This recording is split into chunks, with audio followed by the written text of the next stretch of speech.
오늘 우리에게 주신 하나님 말씀 사사기 8장의 말씀입니다.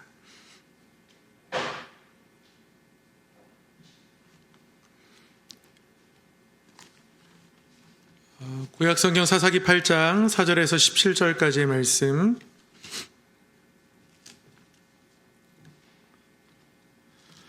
사사기 8장 4절로부터 17절까지의 말씀 374쪽에 있습니다.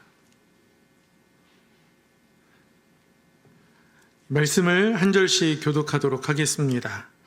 기드온과 그와 함께 한 자 300명이 요단강에 이르러 건너고 비록 피곤하나 추격하며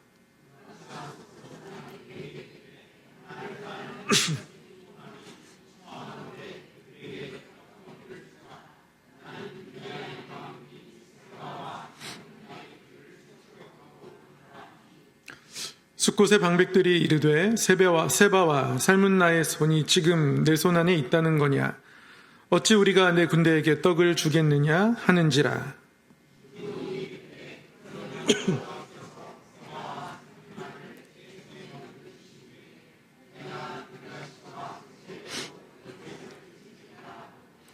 거기서 분우엘로 올라가서 그들에게도 그같이 구한즉 분우엘 사람들의 대답도 숫곳 사람들의 대답과 같은지라.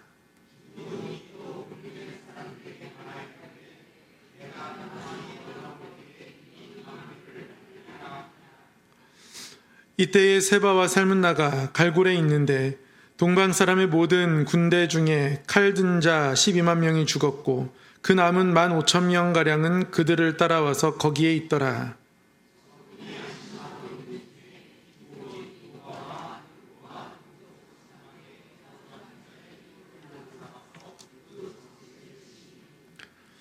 세바와 살문나가 도망하는지라. 기드온이 그들의 뒤를 추격하여 미디안의 두 왕 세바와 살문나를 사로잡고 그 온 진영을 격파하니라.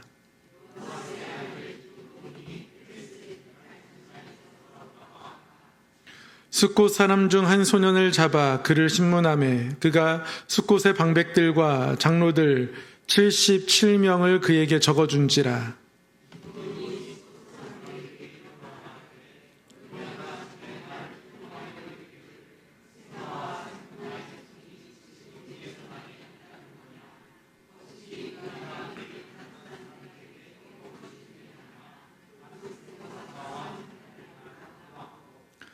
그 성읍의 장로들을 붙잡아 들가시와 찔레로 숫곳 사람들을 징벌하고 함께요. 이에 그가 세바와 살문나에게 말하되 너희가 다볼에서 죽인 자들은 어떠한 사람들이더냐 하니 대답하되 그들이 너와 같아서 하나같이 왕자들의 모습과 같더라 하니라. 아멘. 오늘도 하나님의 은혜와 사랑이 우리 성도님들의 삶에 또 마음에 임하기를, 또 이 말씀을 배우며 말씀을 따르고 말씀에 비추어서 우리의 삶이 더욱더 하나님께 가까이 나가는 은혜 있기를 주님의 이름으로 축원합니다. 오늘은 사사기 7장의 말씀, 사사기 8장의 말씀을 통해서 사사 기드온의 전쟁에 대해서 함께 묵상하고 살펴보도록 하겠습니다. 이 8장에는 사실은 굉장히 생소한 내용들이 많이 담겨 있습니다. 기드온 하면 양털 시험, 하나님 앞에 두려움도 많았고 여러 가지 표징을 구했던, 또는 하나님 앞에 300명의 용사로 아주 놀라운 승리를 거두었던 이 정도의 에피소드가 많이 알려져 있고 많이 또 기억하고 있는 것 같습니다. 그러나 기드온 이야기에서 또 중요한 몇 가지 이야기가 이 8장에 나타나 있습니다. 그래서 오늘은 그래도 비교적 덜 알려졌지만 굉장히 중요한 기드온에 관한 몇 가지 이야기들을 함께 공부하고 살펴보려고 합니다. 잠깐 복습을 먼저 하도록 하겠습니다. 이스라엘의 사사들에 대해서 공부하고 있는데요. 첫 번째 사사 온니엘, 유다 지파입니다. 두 번째 사사 베냐민 지파 에훗, 왼손잡이였고요. 호를 단신으로 에글론에게 달려갔던 사사였습니다. 삼갈, 성경에는 한두 줄 기록되어 있는 사사이지만 블레셋에 대적했다는 면에서는 굉장히 용맹한 사사라고 할 수 있습니다. 드보라 여사사였습니다. 여자의 몸으로 전쟁에 바락과 같이 참전하고 자신의 공치사는 하나도 하지 않고 드보라와 바락의 노래를 통해서 하나님께 영광 돌렸던 그런 사사이고요. 그리고 이제 다섯 번째 등장하는 이 사사가 기드온입니다.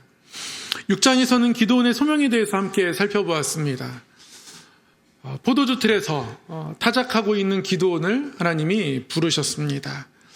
기드온은 두려워서 이 소명에 응하지 못했지만 하나님이 기드온의 마음에 용기를 주시기 위해서 표징을 보여주시죠. 무슨 표가 있어야 내가 당신이 여호와의 사자인 줄도 알겠고 가지 않겠냐고 하는 기드온에게 하나님은 표징을 보내주시죠. 그래서 준비한 고기에 국을 붓고 여호와의 사자가 지팡이의 끝을 거기에 대자 불이 그 모든 것들을 태웠습니다.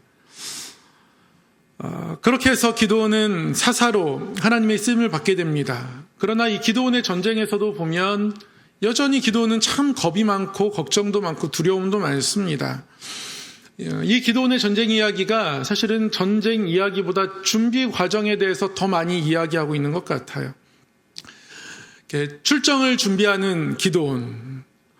그러나 사람들을 모으고 보니까 적군이 너무 많아서 못 가겠는 겁니다. 그래서 다시 표징을 구하지 않습니까? 두 차례의 양털 시험 표징을 하나님께 구합니다. 그리고 이제 전쟁을 하려고 하는데요. 이번에는 하나님께서 군대의 숫자를 줄이십니다. 숫자를 의지하지 않게 하시기 위해서 하나님은 많지도 않은데 적군에 비하면 별로 우세한 것도 아닌데 그 숫자를 줄이십니다. 그리고 딱 300명 남기시죠.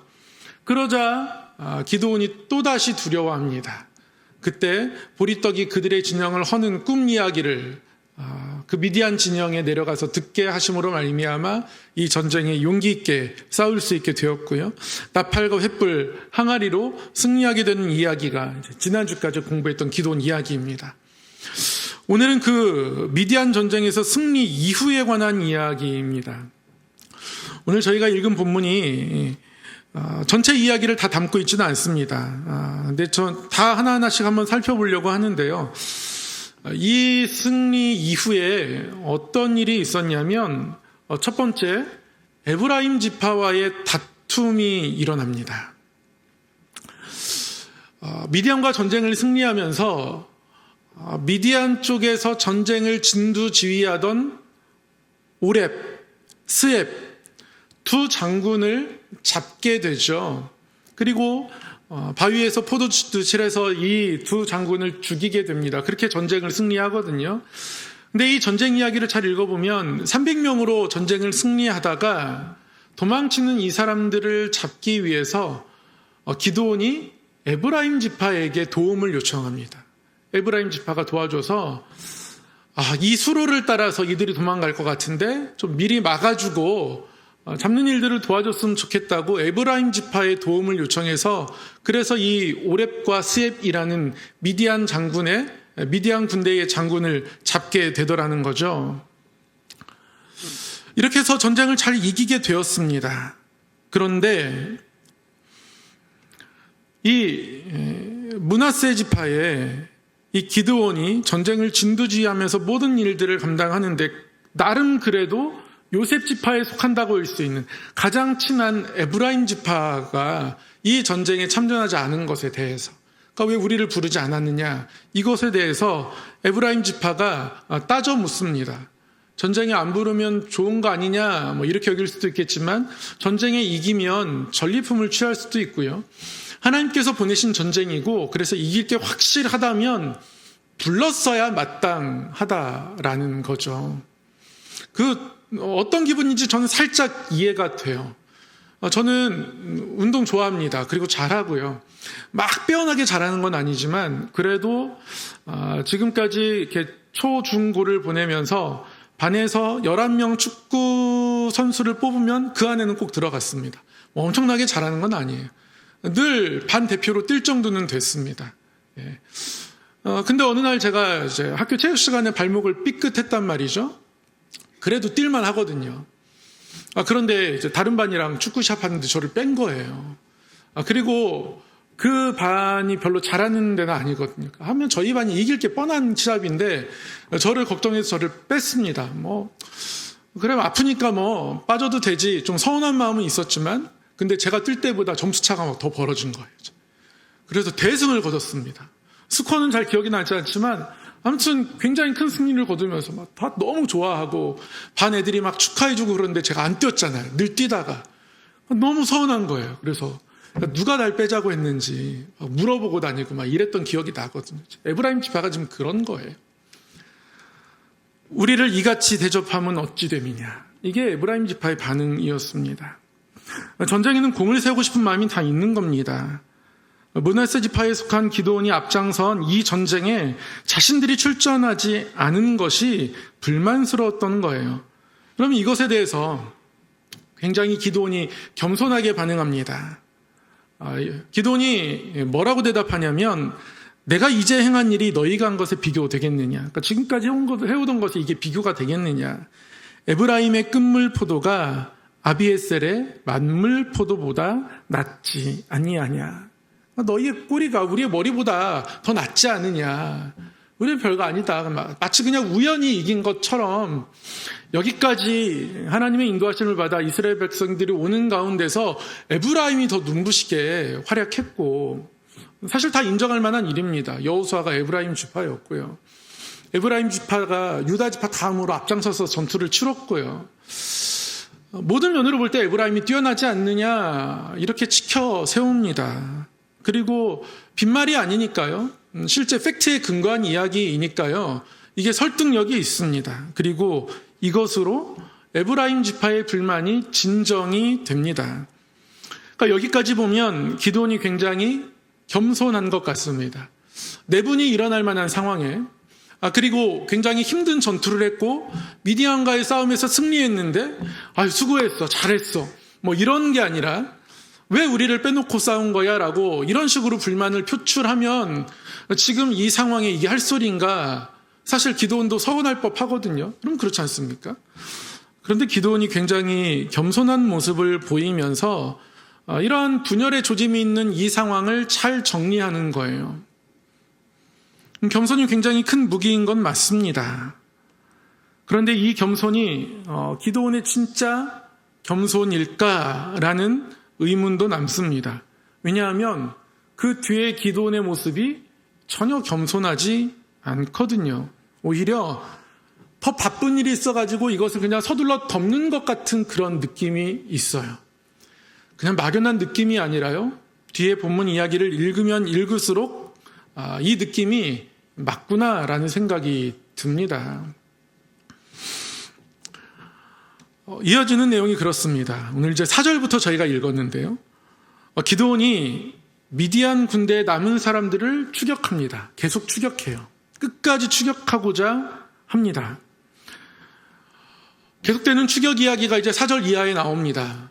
그런데 이미 여러분 300명의 군사로 이 어마어마한 전쟁을 치렀으니까요. 적어도 10만 이상이었을 거예요. 상대편은. 하나님께서 그들을 스스로를 서로 싸우게 하시고 다투게 하셨지만 그렇다고 이 이스라엘 300명의 용사가 그냥 그것을 구경만 한 건 아니에요. 함께 하나님과 싸웠을 겁니다.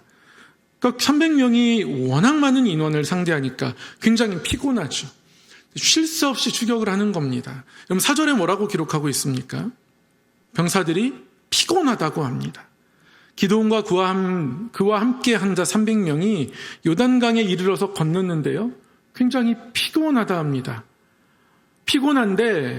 피곤하지만 비록 피곤하지만 그러나 추격했다라고 기록하고 있습니다. 피곤한데 좀 쉬고 싶은데 계속 추격해야 하는 거예요. 기드온은 쉴 수 없는 겁니다. 추격해야 할 어떠한 이유가 있는 것처럼 피곤하지만 지금 무리한 추격을 하고 있다고 성경이 기록하고 있는 거예요. 그럼 기드온이 왜 이렇게 열심히 싸울까요? 상대가 미디안이니까. 하나님께서 미디안을 벌하시려는 마음을 갖고 계신 것을 너무 잘 아니까 하나님의 마음에 헌신적으로 동참하기 위해서 기드온의 모습이 이해되지 않는 모습들로 계속해서 나타납니다. 피곤한 가운데서 계속 추격하거든요. 성경 이야기를 한번 계속 따라가 보겠습니다. 이 추격의 길에서 너무너무 피곤합니다. 지칩니다. 먹을 게 필요해요. 그래서 야복각 근처에 숫곳이라는 곳이 있습니다. 숫곳이라는 곳은 비교적 평온하고 살기가 좋은 곳이었습니다. 이스라엘 백성들의 출애굽 여정을 보면 그들이 애굽 땅을 떠나서 처음 진치고 쉬었던 것이 숫곳입니다. 숫곳. 숫곳에서 진치고 거기서 휴식을 취하죠. 그 숫곳에 이르렀습니다. 숫곳 사람들이 있습니다. 그 사람들에게 먹을 것을 좀 달라고 요청합니다. 떡덩이를 좀 달라고 하죠. 내가 지금 미디안의 왕들 세바와 살문나를 추격하고 있다. 그랬더니 숫곳의 방백들, 지도자들이 희롱하듯 이야기합니다. 아니, 이 인원 가지고 세바와 살문나를 추격한다고? 그들을 잡겠다고? 콧웃음 칩니다. 잘못 이들에게 떡을 줬다가는 그냥 가난한 사람들, 힘든 사람들을 도와준 구제가 아니라 동맹한 것처럼 여겨질 수 있고 혹여나 보복을 당할 수도 있는 일이에요. 그러니까 섣불리 떡을 내어주지 못하죠. 안 줍니다. 어찌 우리가 내 군대에게 떡을 주겠느냐? 6절에 그렇게 거절하죠. 그랬더니 기드온이 화가 납니다. 그러면 세바와 살문나를 내 손에 넘겨주신 그 후에 내가 들가시와 찔레로 너희 살을 찢으리라. 뭔가 분노에 차 있는 그런 모습을 보이죠. 기드온이 용감한 모습이라고 하기에는 굉장히 어떤 감정적인 모습을 보입니다. 거기서 더 이동합니다. 브누엘로 이동해요. 계속 세바와 살문나를 추격하고 있는 겁니다. 브누엘은 브니엘이라는 곳과 같은 곳입니다. 발음상의 차이인 것 같은데요. 브니엘, 야곱이 하나님의 얼굴을 보았다라고 고백했던 그 야복강가에서 하나님의 축복을 구했던 그곳 맞습니다. 그 브니엘. 거기에서 다시 그곳에 있는 사람들에게 도움을 구합니다. 떡을 구합니다.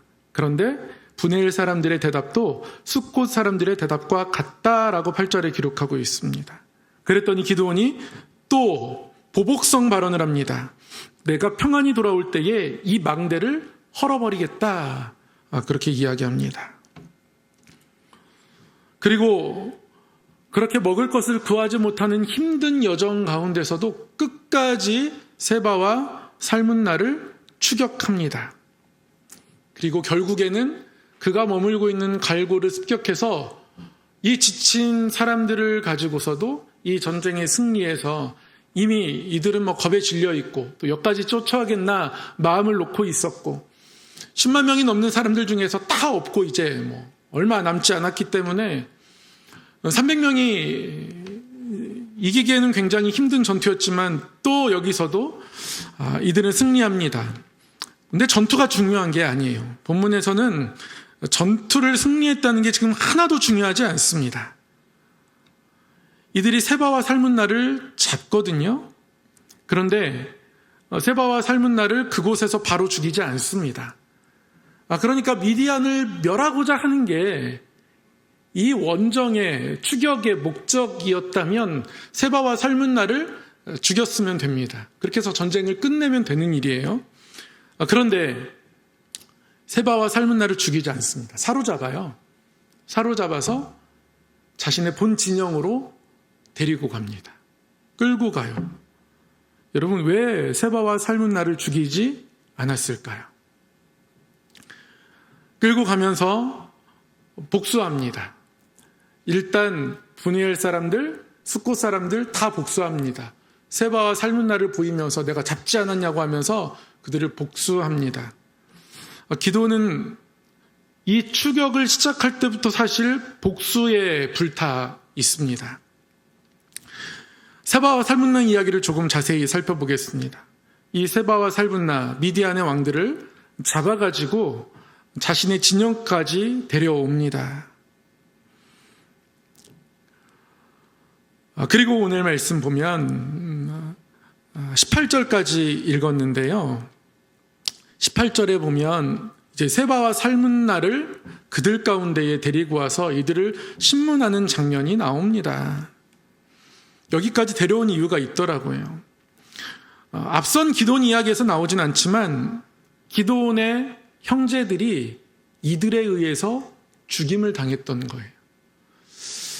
이전에 어떤 전투인지 분명히 알 수는 없지만 다볼이라는 곳에서 세바와 살문나에 의해서 자기 형제가 죽임을 당한 일이 있습니다. 그걸 복수하고 싶은 겁니다. 그것도 완벽하게 복수하고 싶은 거예요. 여기까지 데려온 이유가 있더라고요. 이 세바와 살문나를 데려와서 기드온은 자신의 아들 여델에게 일어나 이들을 죽여라 명합니다. 자기 손으로 죽이지 않아요.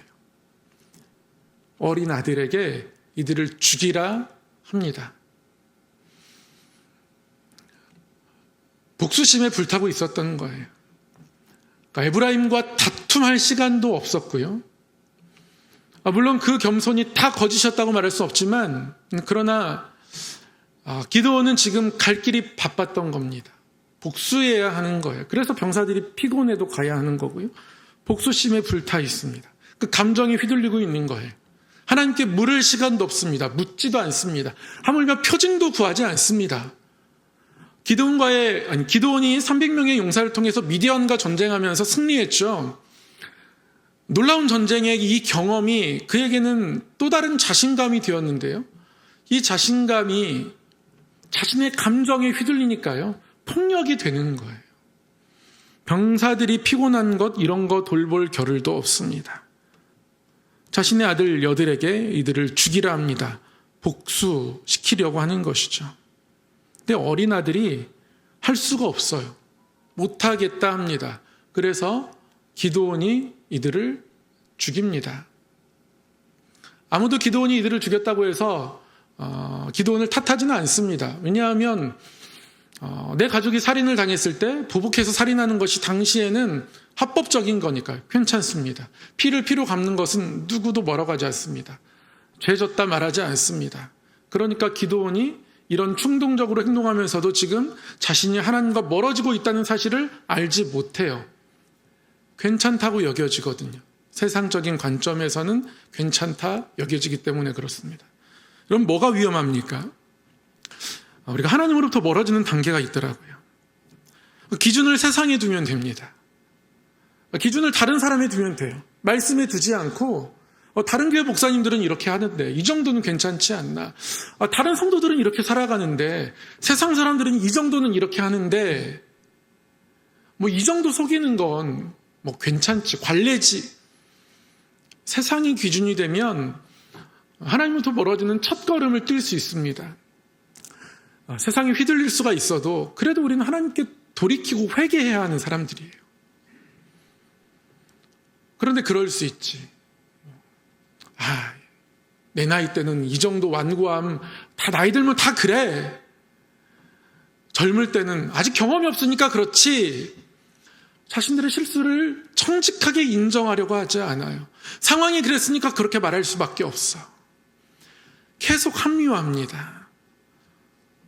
그렇게 합리화하려는 어떤 기준들을 딱 가지고서 나에게 들이대면 그게 가능해져요. 그러니까 기드온이 복수하는 게 나쁜 게 아니에요. 당시에서는. 얼마든지 합리화할 수 있습니다. 근데 중요한 건 이게 하나님 뜻에 합한 것이냐 그렇지 않은가이죠. 기드온이 이러한 방법으로 모든 사람들이 보는 앞에서 미디안의 두 왕 세바와 살문나를 죽입니다. 나쁜 거 아닙니다. 오히려 더 용맹스럽다 칭찬받을 거예요. 그리고 기드온은 복수하고 자신이 해야 할 바를 이렇게 다 하고 나면 정확한 사람이구나 또는 용감한 사람이구나 백성들에게 칭송받을 거 그거 압니다. 그러니까 여호와의 칼이여 기드온의 칼이여라고 전쟁하며 하나님의 은혜 가운데 첫 승리를 거뒀지만 그 다음부터 여호와의 칼은 없습니다. 기드온에게는요. 기드온의 칼만 남아요. 이러면 이게 위험한 거예요. 내 칼만 남는 겁니다. 내 방법만 남는 것이고요. 내가 선택한 기준이 나에게 너무 중요해지는 순간들이 오더라는 거죠. 여러분 기드온이 어떻게 되는지 아십니까? 금과 함께 타락합니다. 8장을 18절까지만 딱 읽었는데요. 기드온이 이들에게 복수를 취한 이후에 사람들이 기드온을 칭송하게 됩니다. 그때 기드온이요, 사람들에게 금을 걷습니다. 자신이 희생하고 헌신한 대가를 찾기 시작하는 거죠. 그러니까 하나님의 은혜였다고 생각하지 않아요. 대가를 생각합니다. 그러니까 세상의 기준이 되어 있어요. 여러분, 세상의 기준은 대가가 필요해요. 대가를 구합니다. 그러니까 세상의 방법대로 살아가기 시작하니까요, 그러면 욕심이 들어올 수 있는 자리가 생겨난 겁니다. 기드온이 사람들에게요, 너희는 각기 탈취한 귀고리를 내게 줄지니라, 그렇게 말합니다. 24절이죠. 각기 탈취한 귀고리를 내게 줄지니라. 기드온이 사람들에게 금을 걷습니다. 굉장히 많이 거쳤어요. 기드온 이야기의 끝부분입니다. 8장 26절, 27절. 여러분, 이 기드온의 모습을 꼭 기억하십시오. 이 금을 걷는 기드온. 많이 거쳤거든요. 기드온이 요청한 금 귀고리의 무게가 금 1700세겔이요. 그 외에 또 초승달 장식들과 폐물과 미디안 왕들이 입었던 자색 의복과 또 그 외에 그들의 낙타목에 둘렀던 사슬이 있었더라. 언제부터 욕심이 들어왔는지 잘 모르겠습니다. 근데 미디안의 이 두 왕을 잡으러 추격하잖아요. 그때는 복수심, 그것만이 가득 찼을까요? 그런데 세바와 살문나를 잡았을 때요, 기드온의 하는 모습을 보면 이미 욕심이 들어가 있음을 알 수 있어요. 그들의 옷을 취하고요, 왕이 오시니까요. 왕이 타는 나귀에는 아주 귀한 장식을 겁니다. 그냥 아무 나귀나 또는 아무 말이나 타는 게 아닙니다. 물론 좋은 것들을 선택하기도 하지만, 좋은 품종을 선택하기도 하지만 장식이 다른 거죠. 초승달 장식이 있습니다. 별이 걸려 있어요. 그걸 띈 거예요. 그때부터 이미 기드온은 욕심을 가지고 있습니다. 그것들을 생각하면서 금을 걷는 거예요. 기드온이 거둔 금으로 뭐 합니까? 기드온이 그 금으로 에봇 하나를 만들어 자기의 성읍 오브라에 두었더니, 에봇을 만들었습니다. 여러분, 에봇이 뭐죠? 제사장의 옷입니다. 제사장의 그 겉옷 위에 걸치는 조끼 같은 에봇, 그 안에는 우림과 둠빔이 있습니다. 구슬이 있어요. 그래서 이 우림과 둠빔을 가지고서 하나님의 뜻을 구합니다. 제사장이 제비 뽑기 하듯 거기에서 이것을 선택해가지고 이게 나오면 하나님의 뜻일 것이라고 생각하고 움직이죠. 에봇은 너무너무 중요합니다. 하나님의 뜻을 묻는 어떤 하나님의 최종 컨펌과 같은, 도장과 같은 게 에봇이에요. 그런데 제사장도 아닌 기드온이 모아진 금을 가지고 에봇을 만들었습니다. 그리고 어디에 둡니까? 실로에 둡니까? 성전이 있는 그곳에게 둡니까? 제사장에게 둡니까? 하나님 중심으로 더 살아가기를 소망하면서 그렇게 다시 하나님의 권위와 영광을 세웁니까? 그렇지 않아요. 오브라에 두었습니다. 어디에 두었는지 알겠어요. 그 상수리 나무 그 곁에 두었을 겁니다. 바알 제단을 헐었던 그곳에 두었던 겁니다. 그리고 온 이스라엘이 그것을 음란하게 위한다 기록하고 있습니다. 음란하게 위한다, 원문을 직역하면 그것을 따라 음행했다, 이렇게 기록하고 있습니다. 그러니까 그것을 따라서 이게 하나님의 뜻이라고, 하나님이 이거 이해한다고, 괜찮다고 사람의 뜻을 계속 하나님의 뜻으로 여기며 살아가는 거예요. 그러니까 세상의 기준이, 내 경험이, 내 판단이 하나님의 뜻과 동일하게 여겨지는 겁니다. 아무리 영적으로 성숙해도 우리의 모든 생각과 뜻이 하나님과 완벽하게 일치할 수 없어요. 우리는 연약합니다. 그런데 기드온은 자신의 뜻이 하나님의 뜻인 것처럼 또 그렇게 백성들에게 여겨지기를 바라서, 그래서 에봇 하나를 만들고 그것을 오브라에 두었습니다. 그래서 어떤 결론이 그의 삶에 던져졌습니까? 그것이 기드온과 그의 집에 올무가 되니라. 사람들이 실제로 이곳에 모이기 시작한 거예요. 하나님의 성전 실로에서부터 하나님의 사람들을 이곳으로 빼앗은 겁니다. 그러니까 마치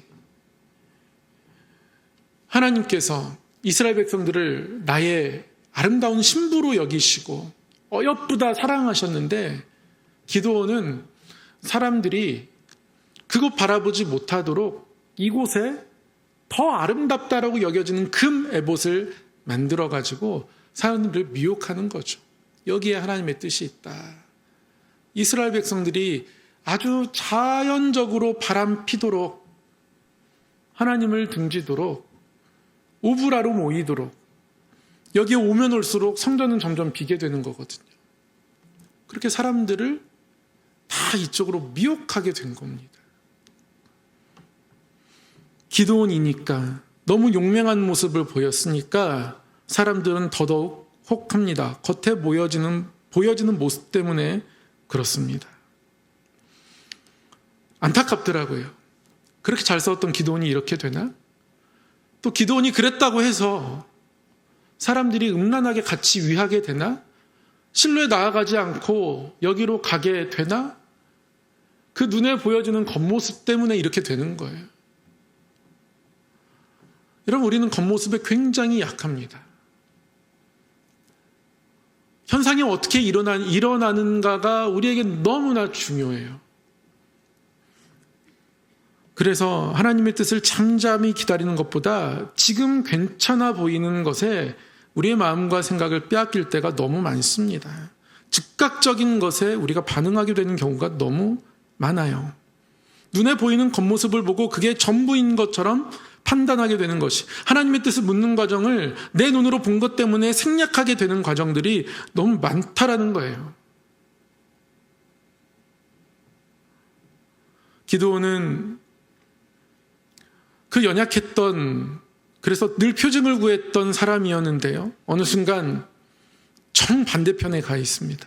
은혜를 경험한 이후에 그에게 복수심이 더해지고 그 감정에 휘둘리는 가운데에 욕심이 더해져서 기드온은 왕이 되고자 하는 모습을 보입니다. 그런 암시들이 말씀에 나타나요. 그러니까 기드온은 정말 왕이 되고자 하는 욕심이 있었던 거예요. 기드온이 세바와 살문나를 신문할 때 네가 답을 해서 죽인 사람, 그들 어떤 사람이었냐 묻거든요. 그때 세바와 살문나가 당신 같았다, 당신 비슷했다, 체격, 얼굴, 닮을고도 이야기하지만 그들이 모두 왕자와 같았다, 이렇게 이야기하거든요. 그러니까 기드온은 실제로 굉장히 부유한 집안이었고요, 명문가였습니다. 적어도 오브라에서는 아주 명문가였습니다. 왕자 같은 복장을 하고 형제들도 살고 있었으니까요. 그런 그가 전쟁의 능력까지 더해지면서 그는 욕심을 부리기에 너무 충분하고 좋은 조건을 갖게 된 겁니다. 그래서 더욱 나를 나타내고 증명하면서 내가 왕으로도 적합하다는 것을 은연중에 나타내고자 했던 것이 이 사사기 8장에 기록되어 있는 기드온의 모습입니다. 기드온이 하나님 앞에 열심히 싸웠던 모습들은 우리에게 잘 알려져 있지만 사실 이런 기드온의 모습들은 굉장히 낯섭니다. 그러나 우리에게는 반드시 이 말씀 앞에서 우리의 삶을 돌아보아야 하는 중요한 말씀이기도 합니다.